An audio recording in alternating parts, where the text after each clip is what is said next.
All right, guys, here we go. So, welcome to tonight's call. So I'm going to start off with some announcements. There's not too many, but we're going to dive into those and then we'll dive into the topic and go through basically a bunch of talking points, right? A couple of resources that I think will be really helpful on this topic as well, all about, binge eating, emotional eating, stress eating, why it happens, where it comes from, how to kind of start to heal it, or at least how I healed it. And just kind of give you some guiding points, some support, that kind of thing. So as far as announcements go, all check-ins should be all caught up. So if you turned in a check-in this week, you should have that response by now. Tonight, tomorrow, and Thursday are the last days to sign up for the February Step Challenge, where you can win a walking pad or a pair of On Cloud shoes. That is a $10 buy-in, and then it's 10,000 steps every single day in February. Once you buy in via PayPal or Venmo, if you're interested, let me know. I'll send you the information. Then I send you your calendar, you save that, you get to go ahead and do all your stepping. It's an honor system. You can check it off each day, write your steps in there each day, whatever you want to do. And then come March 1st, 2nd, you will put that as a post comment on a post in the Facebook group. If you don't have Facebook, you can send it to me directly and I'll post it for you. And that way I will do a random drawing from everybody that's in there that's completed it. And then that person will get to choose what they want. The walking pad is a value of up to $500. It's the one that I use. It's fantastic. I love it. I get like 20,000 steps plus a day now in comparison to my struggle to get 7 before. So it's excellent. So that's all of that. Reminder is that weekends are almost always going to be the hardest for everybody. I have seen this become reality for many people, and you all seem to be struggling there most right now. So just want to remind you, yes, you're going to be out of routine on the weekend. Yes, you're going to have less time constraints, which is also why so many of you struggle, because you're like, I have all the time in the world, and then you have no time in the world, right? So we have to still kind of be accountable for our time, even on weekends, if we want to accomplish things. That's just reality. Meanwhile, my time constraints are more on the weekends because we need to be at X tournament and that game by X time, right? So whatever your lifestyle looks like right now, if you want to make things a priority, that's all there is to it. You have to make it a priority. Different time constraints. That'd be me, right? What time do you have to get up? What time do I need to be in the shower? So what time do I need to have my workout started and done? That's how you have to think. And you have to stick to it. There's no snoozing. Um, Plan ahead the best you can, right? I don't necessarily condone this, but I did it, right? I sneak food into the tournaments that you're not supposed to bring food into.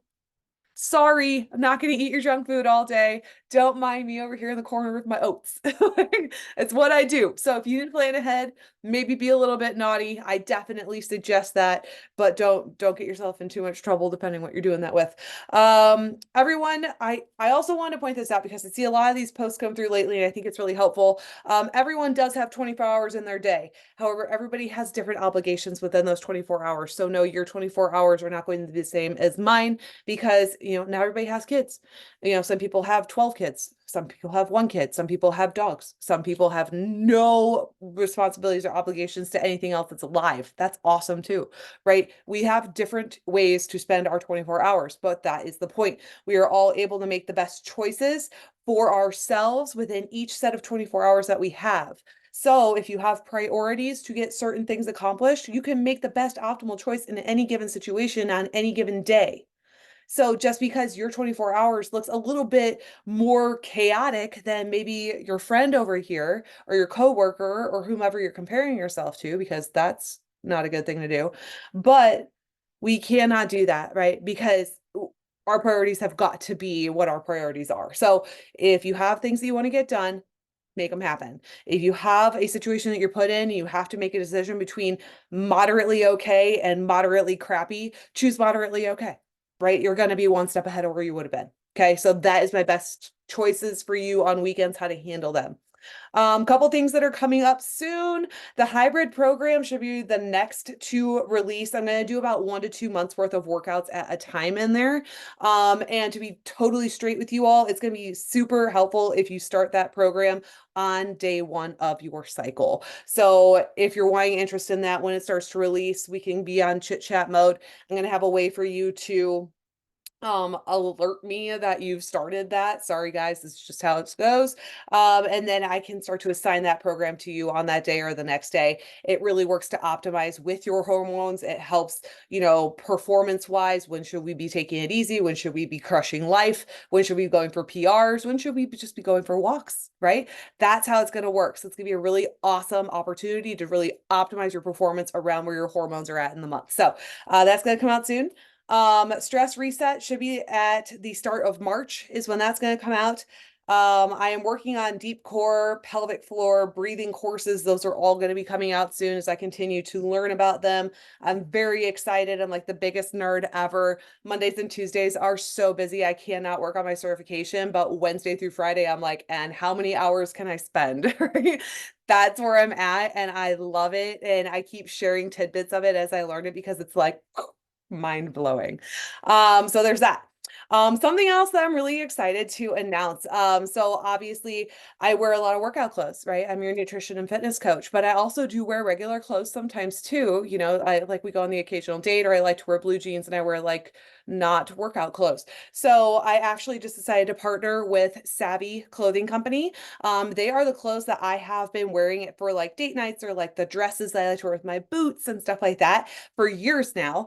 And I absolutely love them, and they are high quality. They are wonderful, and they last, and they have a wide variety of sizing, extra small to 3X. So you're gonna feel totally saucy no matter what size you're rocking, right? So I love that. So if you have a need for that, let me know.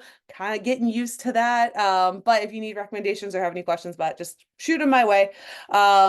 So there's that.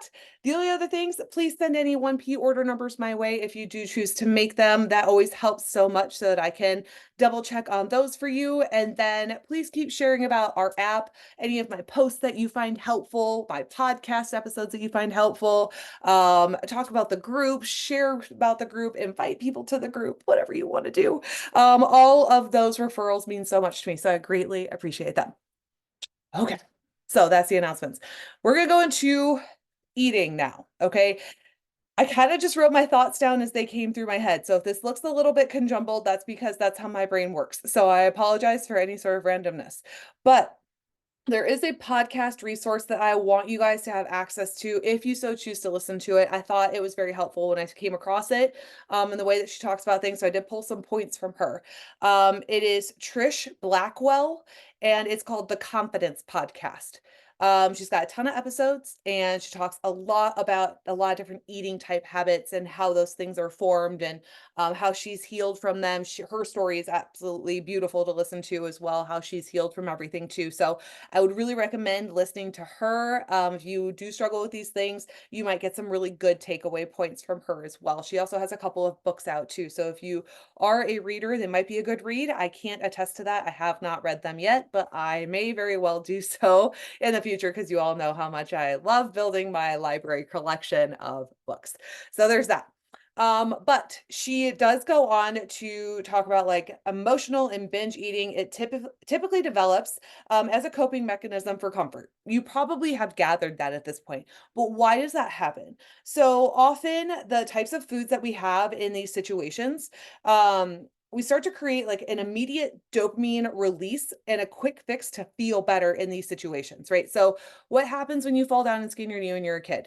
Your mom gives you a popsicle, or a donut, or a cookie, or it's always some sort of like food like that, almost always to cheer you up. So we're sad, we want this type of food, it makes us feel better. And it's not even so much that it's like the dopamine, or the cookie itself or the popsicle itself. It's that you get this dopamine release when you get this sugar rush, or you get this intake of said food into your body. And what happens is when we do this time and time again, I'm not blaming your mom. Trust me, we all do this to ourselves enough. But it's just an example. When we do these things, right, we get these mechanisms where it's like, I feel sad and I ate Ben and Jerry's and I felt better for a few minutes. Like it's because you had that big dopamine rush, and you build this neurological pathway in your brain that says when you hurt, you need to have this to feel better now, right? Even though that's not actually going to help you feel better. We all know this already. But when these neurological pathways are built, they are built and they are strong and they are like the expressway to the Ben and Jerry's section, right? That is why we struggle so hard around certain types of foods because we have built these I feel good like pathways in our heads for so long whenever we eat them. And that becomes very hard to fight back on. So there's that. And then when we build those really strong neurological pathways in your brain, then it's going to tell you that in order to feel better, we need to be eating this at this point. So no matter if we're sad, if we're hurt, if we're scared, right? Just depending what reaction you're having, it's going to probably have you choose X, Y, or Z food. That's just how they work. So it's going to often lead to extreme feelings of shame, which can also lead into other bad habits, right? So for me, it led into excessive exercise, right? There were mornings that I woke up, I would slam some Megawatt and DV Goddess, right? Whoo! And then I'd go run like 4 to 5 miles before the sun came up. Let me tell you, I was buzzing. Like, that's not a good thing to do. That is so much extra stress on your body, but I didn't know that. But I was trying to work off the feelings of guilt and shame of what I'd done the night before, which I'm gonna get into here in a minute. Other things that it can lead into, thank God I did not struggle with this, but bulimia is something that can lead into, right? It can also be, laxative abuse. That's something I definitely went through. I'll kind of touch on that here in a little bit as well. But anyway, it all leads to offset the food choices that you made, whether they were like conscious or subconscious food choices. All of these other afterward decisions are all in reaction to the guilt and shame that you feel from the choice that you made prior. And it can lead into these very, very, very dark holes that we struggle with. And a lot of us have really felt those before. I personally found myself binging most when I was around certain types of people. So, or living in a very restrictive lifestyle or like a cheat meal type lifestyle. It's like certain people I'd be around and they just have this way of making me feel, and I would just dig into everything in order to try and make that awkward tension feeling go away, right? Obviously, it didn't work. Or if I was too restrictive and in too much of a caloric deficit for too long, and then living a cheat meal life, I'm gonna go into how that went wrong as well. Um, there are two different like definitions per se that she actually defines on that podcast. So I'm kind of including her stuff in mine throughout this, but she defines binge eating as the consumption of large quantities of food in a short period of time. Been there. We're going to talk through those stories in a minute. Emotional eating, she defines as using food to make yourself to feel better instead by eating instead of actually eating to satisfy hunger. So that's how she defines the emotional eating. So you're literally eating in response to an emotion instead of to satisfy hunger. So I personally now know why that my emotional eating triggers most came when I was like having issues with close relationships or going through hard times. So I can recognize those triggers and what's going to cause certain things to happen for me. And that's kind of like my step one for you guys to start to understand how to start to fix things. Because if you do struggle with an emotional eating situation, you're going to have that trigger come up and it's going to make you want to go for that familiar reaction. Sometimes emotional eating and triggers can lead to binge eating at the same time as well, something that she pointed out, and that's definitely accurate. Like you might start eating something because you are having an emotional reaction, and then all of a sudden you're at the bottom of the Oreo container and it was brand new 5 minutes ago and you don't know where all the Oreos went.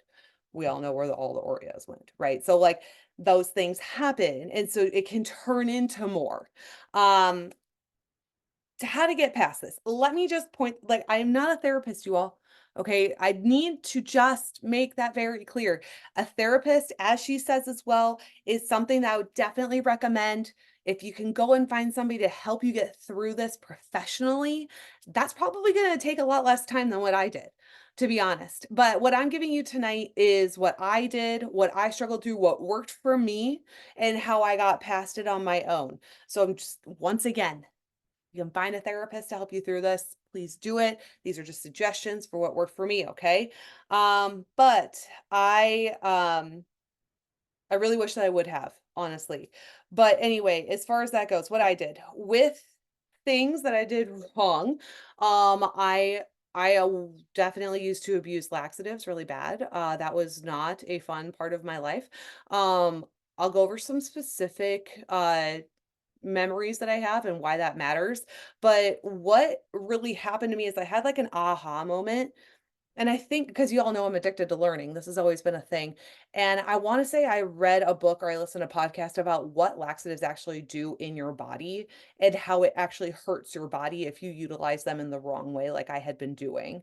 And I suddenly realized, like, epiphany, what's going on the inside of me and why I feel the way that I feel all the time is because I've been using these things inappropriately. Um, and the next piece to that is I told Rob, my husband, what I'd been doing, which was probably one of the hardest things I've ever done in my life because I felt like such a jackass, to be honest. I felt so stupid. And I have the best husband in the whole world. He may be the biggest goofball and drive me absolutely crazy, but he was understanding and we got through it and I got rid of them damn things. I'll say I've used them for very purposeful times since then, here and there when necessary. But trust me, it ain't for fun anymore. It's not because, oh, Nikki had a massive binge session. Let's go have some laxatives and just shit our brains out. That is not the answer, but that is literally the answer that I used to live by for way too long. Okay, so you got to have those aha moments. You're going to have those where it just clicks all of a sudden.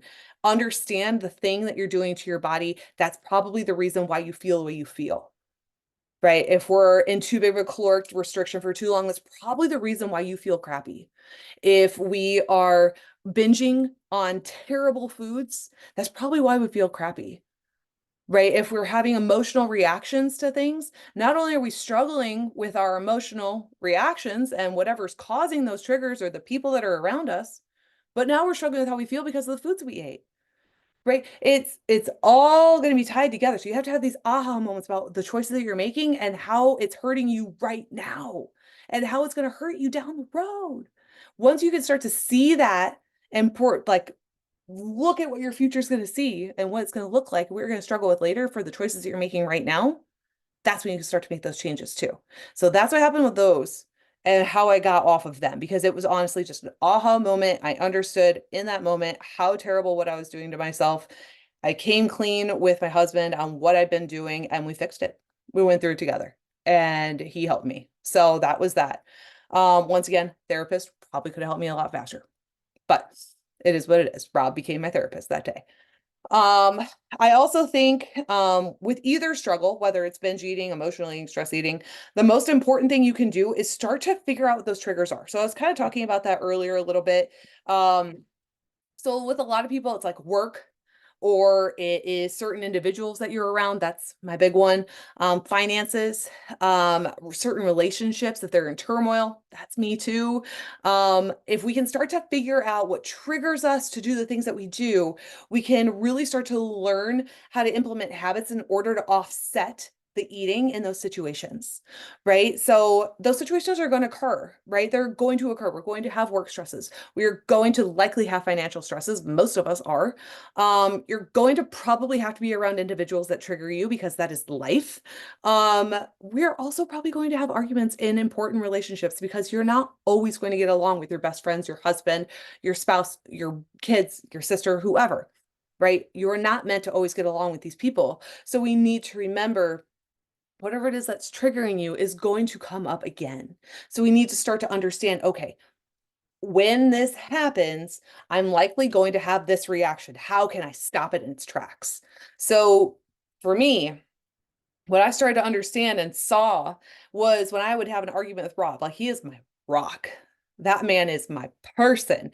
And if we got into an argument and I felt any kind of turmoil in our relationship, which he stuck with me for life, and we know that. We joke all the time. But if there's any sort of an argument, I all of a sudden feel very, very insecure.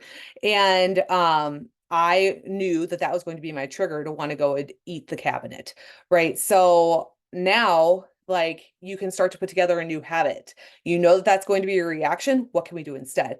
Maybe go for a walk, go talk to a friend, right? Find a friend who you can actually entrust with information that you can just vent to freely, that understands, have that two-way kind of friendship with them where you can just pick up that phone and you can talk to them or go see them, whatever it is, be able to vent that feeling out. But the other thing that's a really big piece is actually allow yourself to feel the feelings.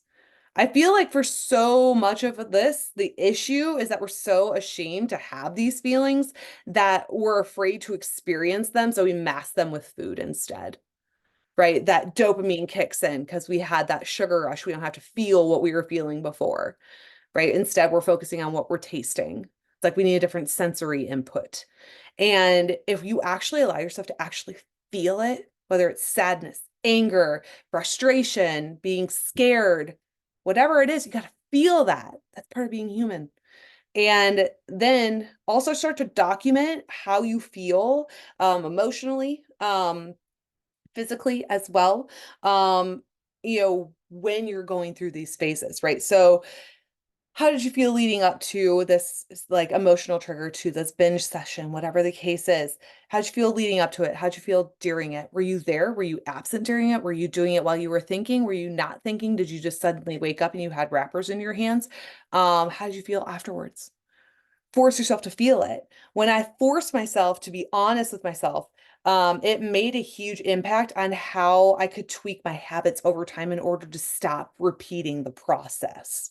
So when you can start to tweak those habits over time, you can start to tweak your neurological pathways over time. So you have different reactions. You have different knee-jerk reactions to the same exact situations later. It's amazing how your brain can redo that for you, but you've got to put in the work to do it. I'm also a very visual person. So I told you I was going to tell you some stories. So sorry for that. Here we go. I have four very distinct memories for me to force myself to remember how I felt. And it helps me not to repeat the situations. So there is a saying out there that I thought was really applicable as well. So there's like, and I'm going to probably screw up the saying itself, but it's something like you're never going to remember what the people say necessarily, but you're always going to remember how they made you feel. And why not replace they and people with yourself? You're not going to remember what you told yourself, probably, right? But you can definitely remember how you made yourself feel in a situation, right? I'm a very visual, feeling type person. Maybe you are too. And if that's the case, if you can force yourself to remember how you felt after you chose X, Y, or Z decision, then you're going to be less likely to repeat that process. So, like, you know, how did you make yourself feel is essentially how that is. So my stories here, I have a couple. I'm not going to throw them all at you and bring you down memory lane, but there are a few that really stuck out. So, he's never going to listen to it, so I'm not going to worry about saying it. My dad is one of my trigger people. I love him, but I also find myself binging massively around him. I'm not sure exactly why, but that happens every time. It doesn't happen every time I go home. It used to happen every time I go home. I distinctly remember one night sitting there on his kitchen counter with him. It was probably 4 years ago. And those big containers of M&Ms, you all who've been here for a while know I love M&Ms, right? So got that from him. It was like the Sam's Club size, right? That sucker was new. I legit ate over half of that in like 10 minutes. It was bad, bad. And I remember being like, making the conscious decision, it's cool. Pop a couple laxatives. It'll be fine. As I'm sitting downstairs in their bathroom, just dying for 20 minutes. I'm like, oh, erased. No problem. Right. That is terrible. Right. And I'm not saying it's terrible if you've done that because a lot of people have done that. But if you can force yourself to remember how you felt in those situations, you're less likely to repeat that process. Now, when I go back to see my family, as much as I love my dad, I will not put any of that stuff around me when we're talking. I will consciously put it away. I will consciously brush my teeth before I go and have a conversation with him so that I'm not tempted to have snacks. Um, I know that I'm gonna want that kind of reaction. I need some sort of release. So I will take my cold weather stuff with me if it's winter and I'll go for a walk. I will take myself out of the situation. I'm prepared. I haven't struggled with it since. I forced myself to remember what it felt like to sit down there and pray that my kids couldn't hear me in the room next door, right? That's not the kind of memory that you want. It's not a fun memory, but I'm forcing myself to paint that picture. I paint that picture, I can remember how I made myself feel. Don't want to do that again. Other things, cheat meal night. Oh, this was a terrible one. So when you live in that cheat meal life, right? Probably heard this one before. You get to that cheat meal and you go balls to the wall. Let me tell you guys, I lived on salads for like 3 meals a day for months and months and months. And then on the weekends, on Saturdays, I'd have whatever the hell I wanted. And I would really have it. And that did not go well. I don't remember exactly what I had, but I tell you, I probably had nothing shy of 6,000 calories within like an hour. It was terrible. And I ate so much that I ended up laying on our bathroom floor in pain, wondering if I was going to throw up or whatever. And all I can think about is like, oh, I can't finish that dessert. That that was a really bad breaking moment for me, right? Because that's when I knew I had an issue. I had an issue with binging at that point, and I knew that I had to change something. After that point, I started to work on not being so restrictive. I started to work on having more normal foods throughout the week. I started to work on actually feeding myself appropriately so that I would not feel so restricted throughout the week. Okay, and then when I get to cheat meal day, it doesn't become cheat meal day anymore. It just becomes a day. You've seen how far this has come. It's taken a long time to heal from this, but it is something you can get past. Two more quick stories for you down memory lane. Um, this is more the emotional eating side. I think this is where a lot of you also really do relate. Argument with Rob, right? We do argue on occasion. Unfortunately, we were apart, right? So I was actually back home visiting my family at the fair, and he was here, and we had an argument over the phone. He wouldn't answer the phone. You know how that goes, right? I immediately feel like totally inadequate. And I find myself standing in line at the chocolate covered pretzel stand. That's my other weakness, by the way. Please don't ever send M&Ms or chocolate covered pretzels to me. Please don't do it. I love them so much. I buy them on occasion for, for me. But anyway, find myself standing there and I'm like, what in the world am I doing? How did I get here? I walked right to that stand without thinking. And I was about to buy them. And I'm like, this isn't going to fix anything. This is not going to fix anything. Um, so there's that. And I feel like it's comparable to what a lot of you go through. There's another argument with Rob, where I found myself, I snuck handfuls of candy down to our basement. Mind you, our house was built in 1860. My basement is like mortar walls, leaky drains, and spiders. And I'm standing down there by the washing machine, shoving Reese's peanut butter cups down my throat, and then hiding the wrappers at the bottom of the laundry bin. What was I doing? It's like they didn't count because I was downstairs eating them with the freaking 90 eyes looking at me. Like, no, that's not good. So I knew that my emotional triggers were very much tied to very close relationships and when those felt like they were in turmoil. So once I could figure that out, I could start putting together different habit reactions, start build different neurological pathways. It helps a lot, you guys. Um, so I really forced myself to remember and feel every bit of every memory before, during, and after those situations. I remember how I felt when I was laying on the bathroom floor with my stomach out to here, wondering what I'd done to myself and upset that I couldn't finish the cookies. How terrible that made me feel that I was so out of control, how physically painful it was to be laying there. I remember being ashamed of myself because I was sitting in the bathroom at my parents' house trying to get rid of my mistake, right? I remember how that felt and how I don't want to feel that way again. I want to feel like I'm in control. I want to feel good. I don't want to feel sick because I ate this or that. I don't want to feel like I have to shame myself into something or go run 12 miles the next day. I don't want to feel that way. You don't want to feel that way.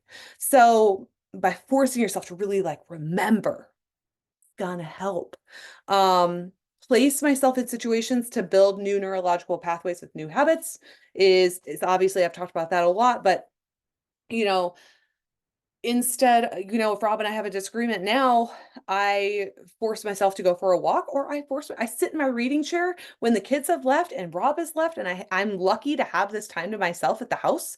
I will sit there and I will just bawl. I will wail. You would think I was dying, but I'm letting it out, right? And it's leaky and there's snot everywhere, but I let it go. You know what I don't do? I don't go eat the sheet pan of pumpkin bars sitting on the counter. It helps to feel the feelings a lot. And then that helps, right? That neurological pathway now says, argument with Rob, okay, life's going to be fine. Let's let out the feeling instead of eating everything. It's a great new pathway. Um, and then, that also, point blank, it helped me learn how to communicate better with him in order to prevent the arguments in the first place. So if there's a coworker that you have that triggers you, is there a way that you can communicate with them better? If it's your sister that you have a hard time with at family functions, is there a way you can communicate with them better? Right? Is that it's mostly about communication that triggers us because we take what somebody says or how somebody looks at you or the reaction. Most of the time, I'd say it's probably we overdo their reaction, right? And we take it for what it is and we do more with it than we should. But I think having the ability to learn how to communicate differently or look outside the box helps you build that new pathway, right? Instead of taking that straight for the snack cabinet. Um, so really my best suggestions work backwards from the problem moments. Um, what caused the problem? What caused the stressor? Work on reducing that problem from occurring in the first place.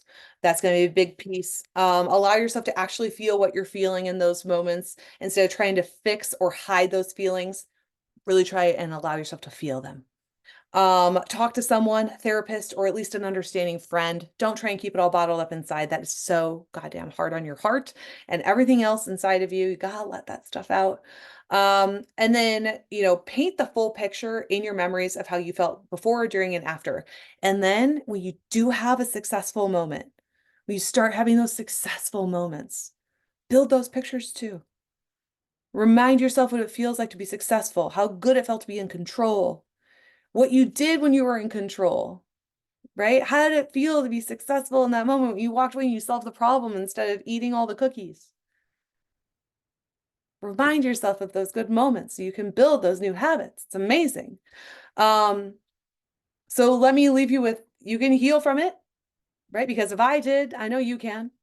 And you can get past it. It will take time. You are going to fail. You're going to fall off. You're going to have moments where you fall backwards and wonder what the hell you're trying to fix it for. But you can get through it and you can have a positive relationship with food again. And it can happen sooner than you think. So, wow, that was a lot. Does anybody have any questions? Do you have anything that you want to ask? I am 100% open and vulnerable. I'm an open book. So if you guys have anything that you want to ask, anything that you need, please feel free to put it in the chat. You're also welcome to message me after if it's more of a personal thing too. I hope somebody had a good takeaway from this. I hope it was helpful in some way. The podcast. It was the Confidence Podcast by Trish Blackwell. So it's like a pinkish purple cover page. If you need me to, I can send you the link for it too. So just let me know if you can't find it. I love you all so much. Have a great night. And if you think of anything you need, you just shoot me a message. Bye, everybody.